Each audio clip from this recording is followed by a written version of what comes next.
லைவா நடந்த ஒரு சம்பவத்த பத்தி தாங்க சொல்றேன். அது என்னன்னா, ஊர்ல இருக்கிற எங்க அப்பாவ பார்த்துட்டு சென்னைக்கு வந்து லேட்டா திரும்பிட்டு இருந்தேன். என்ட்ட ஒரு செகண்ட் ஹேண்ட் கார் இருக்கு. ஆனா கூட அந்த காருக்கே நான் வந்து ஒரு ரூ. 5000 குடுத்து டேஷ்போர்ட் கேமரா ஃபிக்ஸ் பண்ணியிருந்தேன். அதனால என்ன யூஸ்ன்னு கேட்டீங்கன்னா, இங்க பாருங்க. டம்முன்னு ஏதோ ஒண்ணு அடிச்சுதுங்களா? அது என்னன்னு பார்த்தீங்கன்னா, ஏற்கனவே ஏதோ ஒரு வண்டி வந்து ஒரு விலங்கினத்த வந்து அடிச்சு கொன்னுருக்கு. ஆக்சிடென்ட் தான்.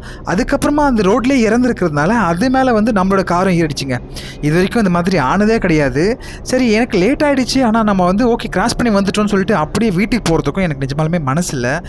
அது என்னவா இருக்கும் அப்படின்னு சொல்லிட்டு பார்க்கறதுக்காக நான் அடுத்ததாக ரைட்டு எங்கே வருதோ அந்த ரைட்டு திரும்பவும் போயிட்டு ஃபர்ஸ்ட்லேருந்து வருவோம், அது என்னென்னு பார்க்கணுன்னு சொல்லிட்டு நான் திரும்பி யூட்டனுக்காக கொஞ்சம் நேரம் வந்துட்டேன். ஆல்ரெடி 2-3 கிலோமீட்டர் தூரம் வந்துட்டேன். அது வரைக்கும் யூட்டன் இல்லை, இருந்தாலும் பரவாயில்லன்னு சொல்லி திரும்பவும் நான் இங்கே ஒரு யூட்டன் இருக்கு பாருங்களேன், இந்த இடத்துல எடுத்துகிட்டு நான் திரும்பவும் ஃபர்ஸ்ட்லேருந்து வந்தேன், என்னவா இருக்கும் நம்ம போய் பார்க்கணுன்னு.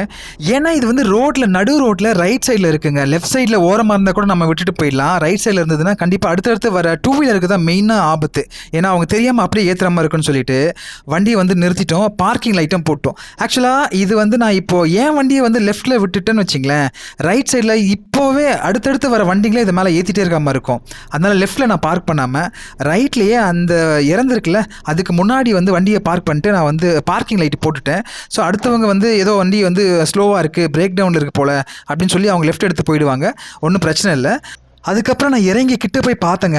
அது கண்டிப்பாக வந்து ஒரு நாயாக தான் இருக்கணும். ஏன்னா 10 மணிக்கு வேறு எதுவும் இருக்காது. ஆடு இருக்குமோன்னு எனக்கு ஒரு சின்ன சந்தேகம் இருந்தது. பட் இருக்காது, 10 மணிக்கு ஆடு இருக்க வாய்ப்பு இல்லை. அது ஒரு நாய் தான் இருக்கும் போல் அப்படின்னு சொல்லிட்டு. ஆனால் எனக்கு கிட்ட போய் பார்த்துட்டு தான் தெரிஞ்சது அது ஆடு இல்லைங்க, அது வந்து காட்டு பன்றி. நல்லா பெரிய பன்றி, கிட்டத்தட்ட வந்து பல்லெல்லாம் பெருசாக இருந்ததுன்னா பார்த்துங்களேன். நானே கொஞ்சம் பயந்துட்டேன் அந்த ஒரு செகண்டில். சரி வேறு வழி இல்லை, ஏதாவது வந்து நம்ம பண்ணிவிட்டு இதை தூக்கி ஓரமாக போட்டு போயிடலாம், அப்படியே விட்டுட்டு போக முடியாதுன்னு சொல்லி. ஏன்னா காட்டு பன்றி மேலே வந்து பைக்லாம் ஏற்றுனா நிஜமாலுமே ரொம்ப சங்கடம், பைக்கில் இருக்கிறவங்களுக்கும் பாவம். ஆனால் காரில் இருக்கிறவங்களும் கூட சங்கடப்படுவாங்க. ஐயோ கார் வந்து பன்றி மேலே ஏற்றிட்டோம், கார் விற்றுடணும் அப்படிலாம் நினைப்பாங்கன்றதுனால கண்டிப்பாக இதை நம்ம அப்புறப்படுத்தாமல் போகக்கூடாது மட்டும் நான் வந்து தெளிவாக முடிவு பண்ணிட்டேன். ஸோ ஃபஸ்ட்டு அது வாழை பிடிச்சி இழுத்து பார்த்தேன், என்னால் இழுக்கவே முடியல. ஏன்னா ரொம்ப பெருசு, அவ்வளோ வெயிட்டு. அதனால் சரி கொஞ்சம் வெயிட் பண்ணி பார்த்து லெஃப்ட்டில் எதனா வண்டி போகுதான்னு பார்த்துட்டு அதுக்கப்புறமா அதோட காலை பிடிச்சி தரான்னு இழுத்துட்டு போயிட்டு ஓரமாக ரோட்டை விட்டுட்டு கிட்டத்தட்ட கொஞ்சம் கீழே எடுத்துகிட்டு போயிட்டு அதை போட்டு வந்துட்டேங்க. ஏன்னா அப்படியே விட முடியாதுல்ல, இதுக்கப்புறமா நம்ம பார்த்துட்டோம், நம்ம விட்டு போகிறது கண்டிப்பாக சரியாக வராதுன்னு எனக்கு தோணுச்சு.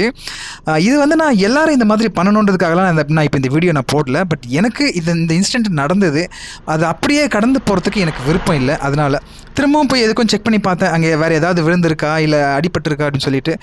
பார்த்ததில் வந்து சின்னதாக ஏதோ ஒரு ஸ்பேர் பார்ட்ஸ் மாதிரி இருந்தது, அதை தூக்கி ஓரமாக போட்டுட்டு நல்ல வேலை நான் என்கிட்ட வந்து ஒரு 2 லிட்டர் தண்ணி, மோஸ்ட்லி காரில் போகும்போது எப்பவுமே 1 லிட்டர் 2 லிட்டர் எடுத்துகிட்டு போயிடுது வீட்டில் இருந்து.